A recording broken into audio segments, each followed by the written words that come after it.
আমার নবী যেই দিন কলমার দাওয়াত দিলেন, যেই দিন ঈমানের দাওয়াত দিলেন, যেই দিন এক আল্লাহর দাওয়াত দিলেন, ওই দিন মক্কার মানুষ দুশমন হয়ে গেছে।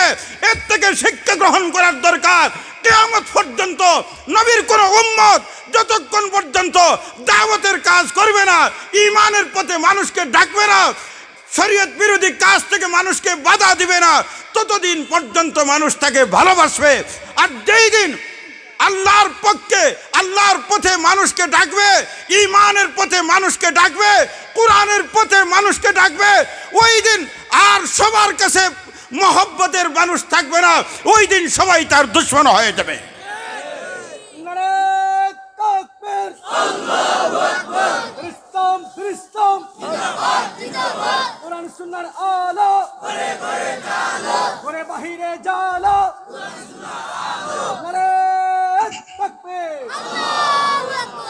বন্ধুগণ, 40 বছর আমার নবী ঈমানের দাওয়াত দেন নাই, ইসলামের দাওয়াত দেন নাই। মক্কার সবাই নবীকে ভালোবাসত। আপনার মহল্লার ইমাম সাহেব, আপনার শাহগলি মাদ্রাসার মুহতামিম সাহেব যতদিন সুদের বিরুদ্ধে কথা বলবে না, যতদিন ঘুষের বিরুদ্ধে কথা বলবে না, যতদিন বেনামাজির বিপক্ষে কথা বলবে না, যতদিন পর্দার লঙ্ঘনকারীর বিরুদ্ধে কথা বলবে না, যতদিন জালিমের জুলমের বিপক্ষে কথা বলবে না, যতদিন ইনসাফ বেইনসাফকারীর বিরুদ্ধে কথা বলবে না, ততদিন পর্যন্ত আপনাদের সকলের কাছে ইমাম সাহেব অত্যন্ত প্রিয় একজন ব্যক্তি থাকবে। মাদ্রাসার মুহতামিম সাহেব অত্যন্ত প্রিয় একজন ব্যক্তি থাকবে। যেই দিন মসজিদের মিম্বর থেকে ঘুষের বিরুদ্ধে কথা ইমাম সাহেব বলবে, যেই দিন ইমাম সাহেব সুদের বিরুদ্ধে মসজিদের মিম্বর থেকে কথা বলবে, যেই দিন পর্দা লঙ্ঘনকারীর বিরুদ্ধে কথা বলবে, যেই দিন বেইনসাফকারীর বিরুদ্ধে কথা বলবে, ওই দিন ইমাম সাহেব সকল মানুষের কাছে আর ভালো থাকার সুযোগ থাকবে না। কারণ এখন ইমাম সাহেব খারাপ হয়ে গেছেন। কি কারণ? আরে ইমাম সাহেব কি ওয়াজ করে, গরমের দিন ঠান্ডার ওয়াজ করে, দুনিয়া একদিকে আর আমাদের ইমাম সাহেব একদিকে, দুনিয়া কি চলতেছে না চলতেছে ইমাম সাহেবের খবর নাই। এখন ইমাম সাহেব আছে এক লাইনে। আমাদের সিলেট শহরের দক্ষিণ সুরমা থানাধীন এক মসজিদের ইমাম সাহেব খুব ভালো একজন ইমাম সাহেব ছিলেন। যেই দিন ঘুষের বিরুদ্ধে ইমাম সাহেব আলোচনা করেছেন জুমার দিন, ওই দিন ইমাম সাহেব ছুটির সময় ছিল। জমা শেষ করার পরে উনি চলে গেছেন বাড়িতে ছুটি খাটাইবার জন্য। ইমাম সাহেব আসবেন বুধবারে। এখন মুতওয়াল্লি সাহেব বুধবার আসার আগেই ফোন করে বলে দিলেন, ইমাম সাহেব আপনি আর কষ্ট করবেন না, আপনার আসার দরকার নাই। কারণ কি? কারণ ইমাম সাহেব সুদের বিরুদ্ধে কথা বলছেন। আচ্ছা বলুন, সুদের বিরুদ্ধে কথা বলা এটা কি কোরআনের আইন আছে না নাই? কোরআনের বিধান আছে না নাই? এখন আমাদের বিভিন্নভাবে আপনারা দেখেন যে স্টেজে যখন আলিম উলামা বক্তা যখন আলোচনা করেন, ওয়াইজ যখন আলোচনা করেন, তখন ওনাকে গাইডলাইন দেওয়া হয়, হুজুর আপনি মাটির নিচের কথা বলবেন, আসমানের উপরের কথা বলবেন, মাঝখানের কথা আর বলবেন না। জমিনের উপর থেকে নিয়ে আসমানের নিচ পর্যন্ত মাঝখানে আপনি ঢুকবেন না। আপনি মাটির নিচ নিয়ে কথা বলবেন আর আসমানের উপর নিয়ে কথা বলবেন।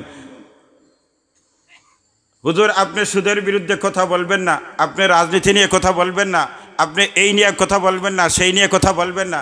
আচ্ছা আমি আপনাদের খেদমতে আরজ করতে চাই।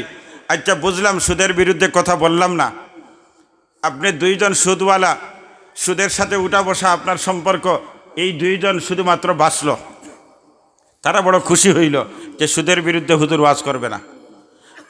আরও দুইজন আসলো, আসিয়া বললো হুজুর রাজনীতি সম্পর্কে কথা বলবেন না। আচ্ছা বুঝলাম, আরও 5 জন নিরাপদ হয়ে গেল। রাজনীতির বিপক্ষে আর রাজনীতির সম্পর্কে কোনো আলোচনা আর হবে না। আরও দুইজন আসিয়া বলল হুজুর আপনি সরকারের বিরুদ্ধে কোনো কথা বলবেন না। এখন আরও 5 জন আপনার ঠান্ডা। আরও দুইজন আসিয়া বললেন হুজুর বেনমাজি দ্বারা এদের ব্যাপারে কোনো কথা বলবেন না, কারণ এই মহল্লার কমিটির মুতওয়াল্লি, সভাপতি, সেক্রেটারি সবাই কিন্তু নামাজও আয় না। যদি আপনি বেনমাজের বিপক্ষে কথা বলেন তাহলে তারা বিগলে যাবে, আগামী বছর আপনাকে দাওয়াত দেওয়া সম্ভব হবে না। বিদে এই সম্পর্কে আপনি ওয়াজ করবেন না। এইভাবে যদি বন্ধ করা হয় তাহলে ওয়াজ আর রইল কোথায়? কারণ ওয়াজ তো সর্বপ্রথম যিনি করেছেন তিনি হলেন আরশের মালিক আল্লাহ। দুনিয়ার মধ্যে সবচেয়ে প্রথম ওয়াইজ হলেন আল্লাহ। কিভাবে? আপনারা মনে মনে ভাববেন যে এটা ফকেটের কথা নাকি? না, আপনি কোরআন তালাশ করে দেখেন।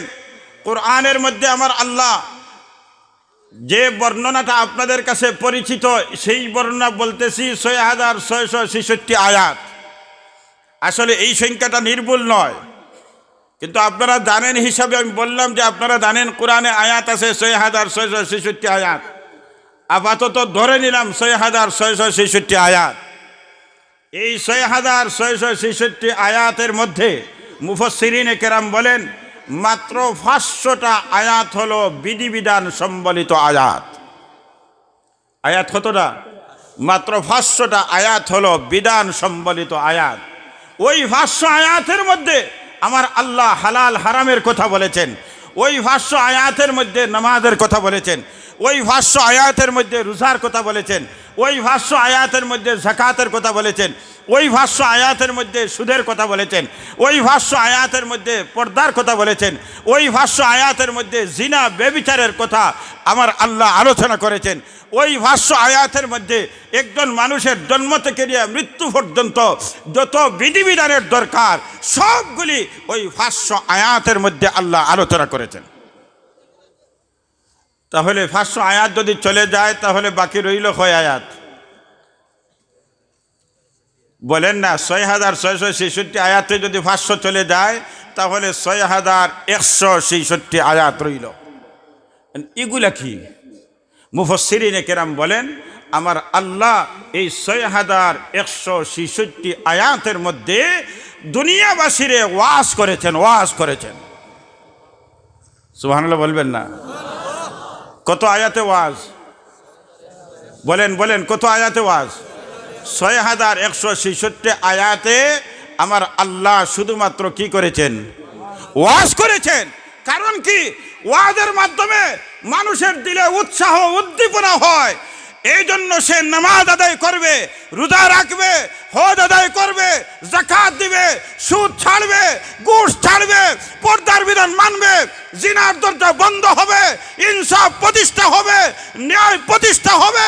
যদি ওয়াজের মাধ্যমে মানুষের আত্মা পরিষ্কার হয়, ওয়াজের মাধ্যমে মানুষের দিলের মধ্যে উৎসাহ উদ্দীপনা আসে, তখন মানুষ নামাজে যায়। এখন রাজনীতির কথা কোরআনে আছে, সুদের কথা কোরআনে আছে, নামাজের কথা কোরআনে আছে, হজের কথা কোরআনে আছে, জিনা ব্যভিচারের কথা কোরআনে আছে, পর্দার বিধান কোরআনে আছে। এখন যে দিকে আপনি যাবেন, রাজনীতির কথা মানলেই তো কোরআন, নামাজের কথা আলোচনা করলেই তো কোরআন, সুদের কথা আলোচনা করলেই তো কোরআন থেকে আলোচনা করতে হবে। এখন সুদ না, ঘুষ না, এই না, সেই না। ও মুসলমান, যেই দিন আমার নবী ঈমানের দাওয়াত দিলেন, ইসলামের দাওয়াত দিলেন, আমার নবীর পরিচয় ছিল আল আমিন। মক্কার মানুষগুলি সবাই মানত, নবীকে ভালোবাসতো, কিন্তু যেই দিন ঈমানের দাওয়াত দিলেন, এক আল্লাহর দাওয়াত দিলেন, ওই দিন থেকে মক্কার মানুষ আমার নবীর দুশমন হয়ে গেল। যেই দিন ইমাম সাহেব সেইভাবে আলোচনা করবেন, যেই দিন ইমাম সাহেব মিম্বর থেকে সুদের বিরুদ্ধে কথা বলবেন, এর আগ পর্যন্ত ইমাম সাহেব সবার কাছে ভালো থাকবেন। যেই দিন হক কথা মিম্বর থেকে বলবেন, ওই দিন ইমাম সাহেবের বিরুদ্ধে একদল মুসল্লি তৈরি হয়ে যায়। কথা বলেন ঠিক কিনা? আমার নবী ৪০ বছর পরে ডাক দিয়ে বললেন, তোমরা লা ইলাহা ইল্লাল্লাহ বলো, তোমরা সফল হয়ে যাবে। নবীর উপর নির্যাতন শুরু হইল। আল্লাহু আকবার! কি পরিমাণ নির্যাতন, কি পরিমাণ নির্যাতন! বর্তমান নির্যাতনের চিত্র বিভিন্নভাবে আপনারা দেখতেছেন। মানসিক নির্যাতন, শারীরিক নির্যাতন, সব লাইনে নির্যাতন। মঞ্চের মধ্যে দাঁড়িয়ে উঠে দেয় আঘাত করার জন্য। আপনারা দেখছেন তো, দাঁড়িয়ে উঠে গেছে বক্তারে আঘাত করব। বক্তা কি তোমার বাড়ি দখল করার জন্য আসছে? বক্তা কি তোমার ব্যবসা প্রতিষ্ঠান দখল করার জন্য আসছে? বক্তা তোমার মসনদ দখল করার জন্য আসছে, বক্তা তোমার মন্ত্রিত্ব নেওয়ার জন্য আসছে, বক্তা প্রধানমন্ত্রী হওয়ার জন্য আসছে। আরে উনি তো কোরআন হাদিসের আলোকে আলোচনা করতেছেন, ওনার তো কোনো লাভ নেই। উলামায়ে কেরামের দায়িত্ব হলো আলোচনা করা, উলামায়ে কেরামের দায়িত্ব হলো আলোচনা করা, মানা না আমার আপনার কাজ। আমার আল্লাহ উলামায়ে কেরামকে দারোগা বানিয়ে দেন নাই।